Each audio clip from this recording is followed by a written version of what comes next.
Hey, what's up everyone? Welcome back to Structure Free Learning, and in this video we're going to cover method or explain the method of singularity functions and how singularity functions are used for deflection calculations in a beam or getting the equation of an elastic curve. And then I'll define for you what a singularity function is for all the different loading types, and then explain and just give you a brief process for how to implement them for beam deflection calculations in a statically determinate beam. One thing you should also know is that this is a great technique for solving for reactions in a statically indeterminate beam as well. Now, this topic isn't always covered in a first course in mechanics and materials, but this really could be one of the best ways to calculate or determine the equation of elastic curve or deflections at any specific point. But it's really useful when you have a complicated loading. So for instance, let's take this beam into consideration. So I've got this beam here with a pin and a roller, and it's got this uniformly distributed load, this concentrated load, and a linear distributed load that starts over here.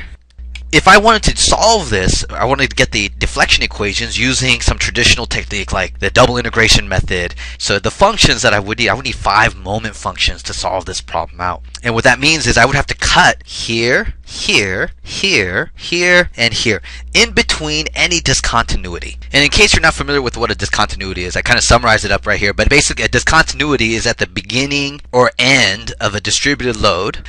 Any concentrated reaction, not concentrated force, right, or a moment, concentrated forces or moment, or at any support reaction. And you've got to cut in between each of these. Here, I would need moment functions that describe a distance. Let's say I choose this as my origin here.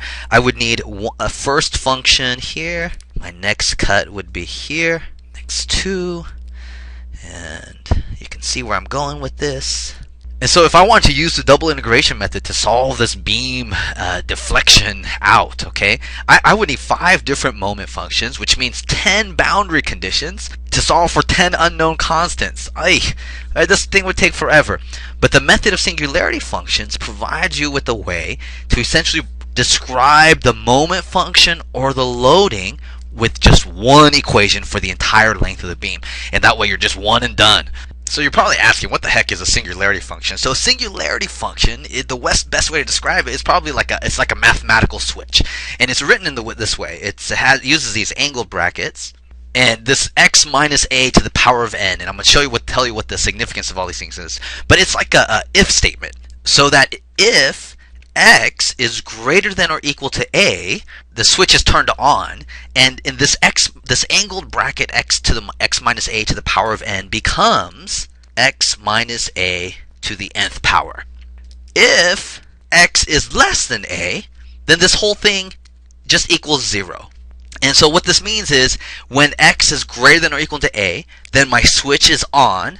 Anytime before that, this is off. Alright, so let me show you some quick and dirty examples of these singularity functions. Let's take, for instance, so let's take this function y is equal to 3 times angled bracket x minus 1 to the 0th power. And the way this thing looks like is this. And so if I graph this out, what it means is that if x is less than a, then this function is 0. It's 3 times 0. In this case, a is equal to 1. I would have anywhere before 1, my whole function, my value for y is just 0. When x is equal to 1, it jumps. So this term, when x equals 1, this becomes x minus 1 to the 0 power. So at x greater than or equal to 1, y now becomes 3 times x to the minus 1 to the 0th power. And anything to the 0th power is 1. So this just becomes 3 times 1. So that means anytime at or after 1, this whole thing has a value of 3. And it's what people call a step function. And if you can see, this would describe a uniformly distributed load. Let's take one more example. So this time, let's consider y is equal to 2 times the singularity function, or the angled bracket x minus 1 to the 1st power. And if I try to plot this out, x is less than 1, this y is equal to 2 times 0. And the way that would look would just be this flat line. And once x is greater than or equal to 1, this y becomes 2 times x minus 1 to the 1st power. So that at x equals 1, this is 0. At x equals 2, then I have here, this would be 2. At x equals 3, this would be 4, right? I think you get the idea. This will be a line, and this would be, if you can imagine, this is a linear function now. After x equals 1, it describes a linearly distributed load. Alright, so if you can understand what a singularity function is, now you really just have to understand why we want the singularity function to describe loading. So let's consider a beam, let's say a simply supported beam, with some uniformly distributed load. I won't draw it in here, but the deflected shape here is this blue line. This right here would represent what we call the elastic curve. And I'll call that V of x, such that this would be positive V and this would be positive x. Now the relationship here is that if V of x is the elastic curve, the derivative of the elastic curve is the slope. And then the derivative of the slope is the curvature. And if you studied the double integration method, then you know that the curvature is also described by the moment function divided by EI.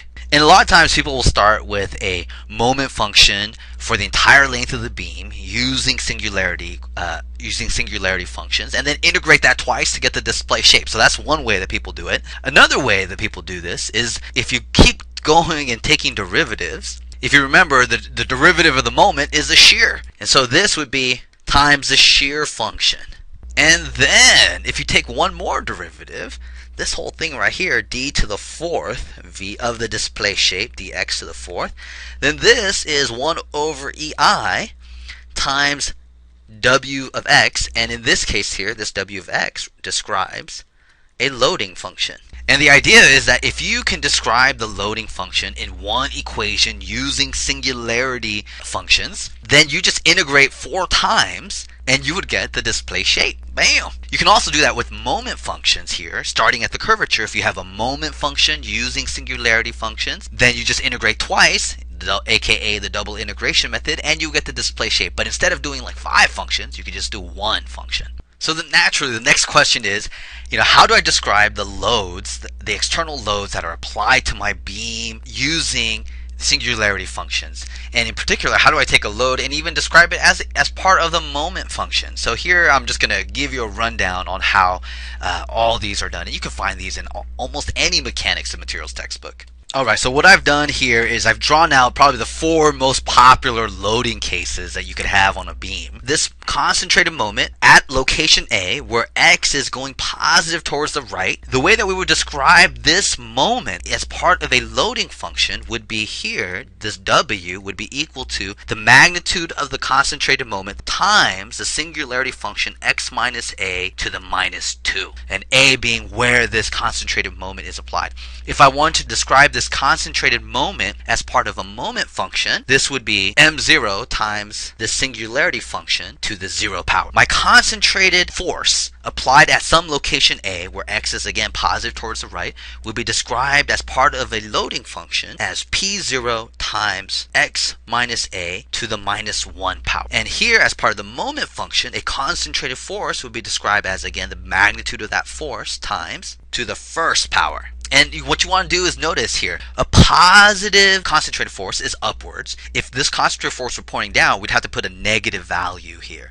And the same thing here for this moment.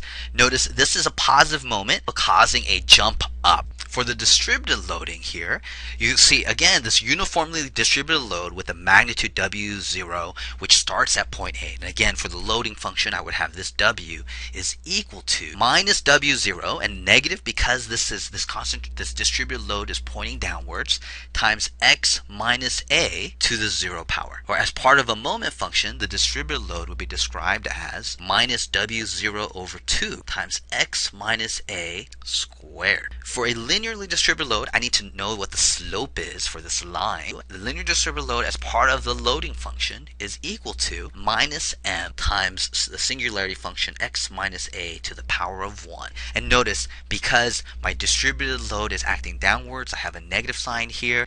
My linearly distributed load as part of the moment function would be minus m over 6 times x minus a to the 3rd power. Now what you can see here, at least in terms of the power powers, the distance, if you will, from the loading function to the moment function is, integrating twice. But you're probably asking, why is there something in the denominator here for the distributed loaded functions, whereas here there are none? That means, or what that suggests, is that there are different rules for integrating singularity functions depending on the power. So the rules for integrating the singularity functions depends on that nth power. So if we have n less than 0, which means that n is equal to -1 or -2, then when we try to integrate the singularity function, we'll get that this right here is just x minus a to the n plus 1. For instance, let's take, I'm trying to integrate some constant, let's p times x minus a to the -1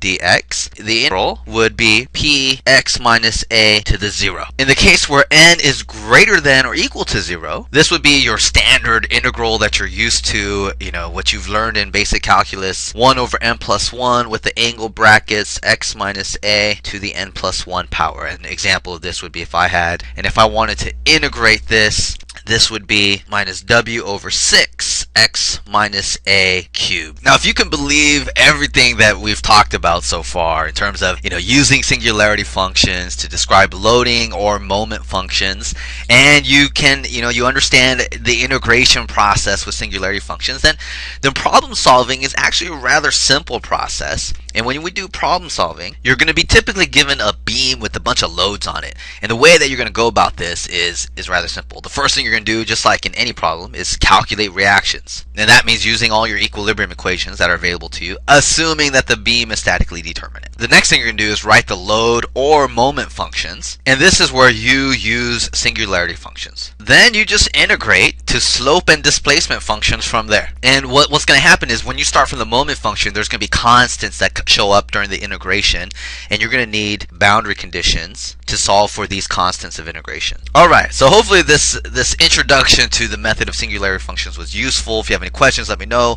I'll follow up with some other videos that have example problems and the application, which will be useful as well, because there are some things that I wasn't able to talk about here that are important in the application. Alright, see ya.